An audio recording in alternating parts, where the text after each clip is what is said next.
Hello, my name is Ravi and I'm here with a new episode. Today we're gonna learn about the Mughal dynasty. We all know the importance of Mughal dynasty in Indian history.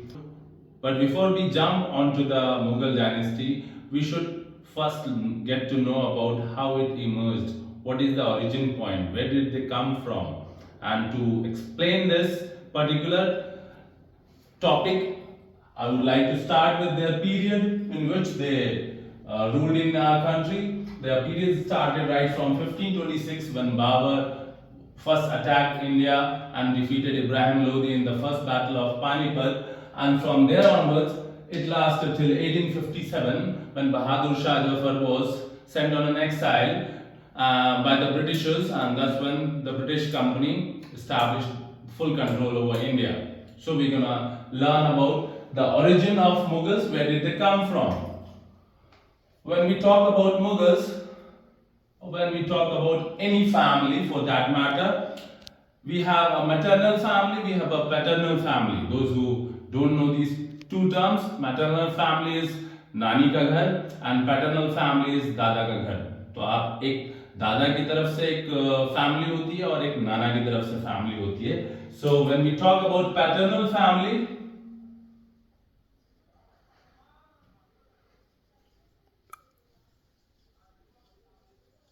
when we talk about the paternals or the ancestors of Babur, they were the descendants of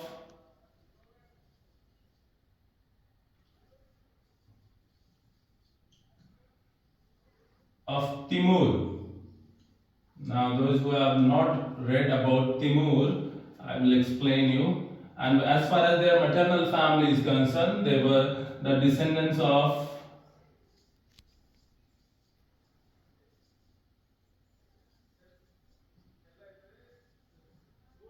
Genghis Khan,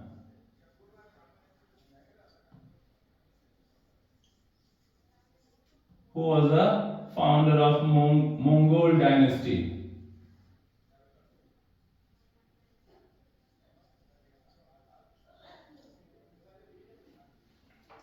So paternal family was the descendants of Timur.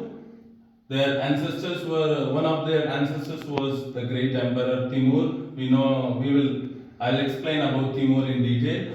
As far as the maternal family is concerned, there was the founder of Mongol dynasty named Genghis Khan, and he happens to be the conqueror of the large area of land surface, which is still not broken by any other ruler across the globe. And he acquired regions of Central Asia,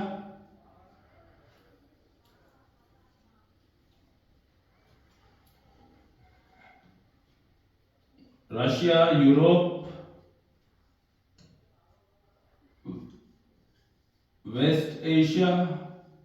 So his territory actually was extended over a large area.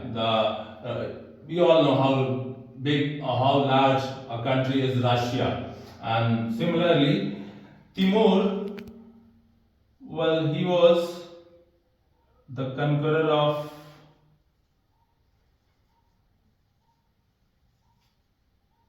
Central Asia. So this Genghis Khan, he was from Mongolia. In this modern day age, when you look on the world map, you will find just above China, there is a place, there is a country called Mongolia. So he basically was from that part, that region, and in that region there were many tribes. So what did he do? He gathered all the tribes together. He brought them together. He became the leader of those tribes, the Mongolian tribes. He was the leader of Mongolian tribes.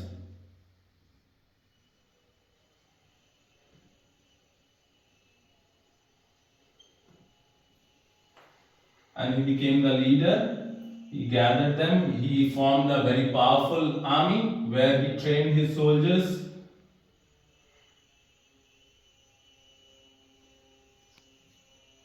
military tactics. And obviously, in every military, there is a common thing which is needed is discipline. Without discipline, cannot be a good soldier. So military tactics and discipline was taught to his soldiers,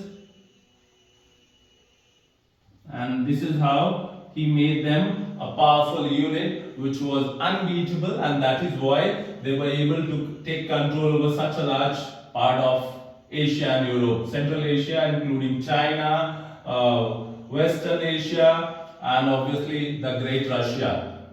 He was able to conquer the entire part, and that is why he is remembered as the only ruler who was able to have control over such a large land mass.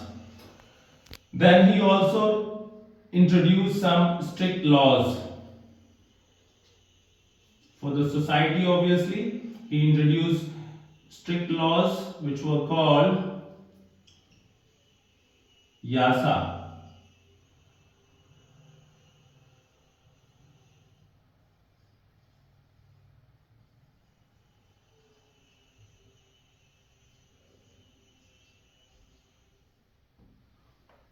So this is the history of Genghis Khan. I'll make a separate video later on. You will find it about Genghis Khan. So this was his maternal family of Babur. And as far as the paternal family is concerned, when we talk about Timur, he was born in 1336 CE, and he ruled till 1405. Now, how is he related to the Mongols? What is the connection between the two? Well, Timur was able to form a marriage alliance with the Mongols, where he married one of the members of Mongol dynasty from the royal family, obviously, and he was able to take control of Central Asia, Persia, and West Asia.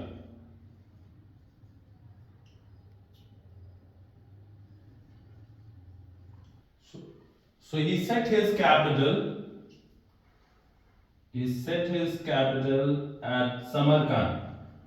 Now, where is this Samarkand located? It is located in modern day Uzbekistan. When you explore the Central Asia, you will find a country named Uzbekistan.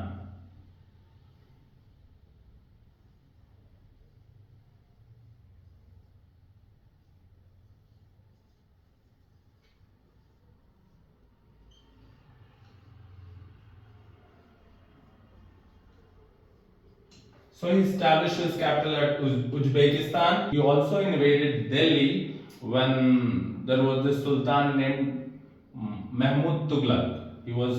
He invaded Delhi, and he was able to extend his empire. Earlier he was ruling Central Asia, but later on he was able to extend it till Persia, and even some regions of Western Asia was also acquired by his army. So his invaded Delhi.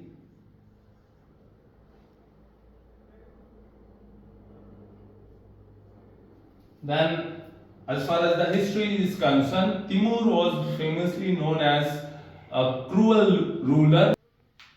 So Timur was known for his military genius and cruelty. He was a very cruel ruler who did not treat society in a very well manner. So he was a cruel, remembered for military genius and cruelty.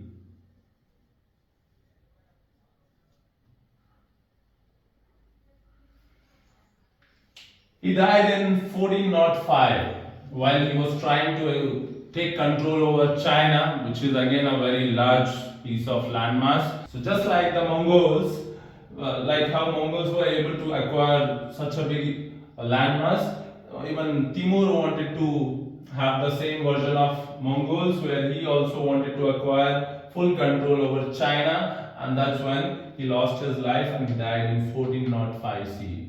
So this is all about the earlier history of Mughals. This is where they came from. This is the origin of Mughals.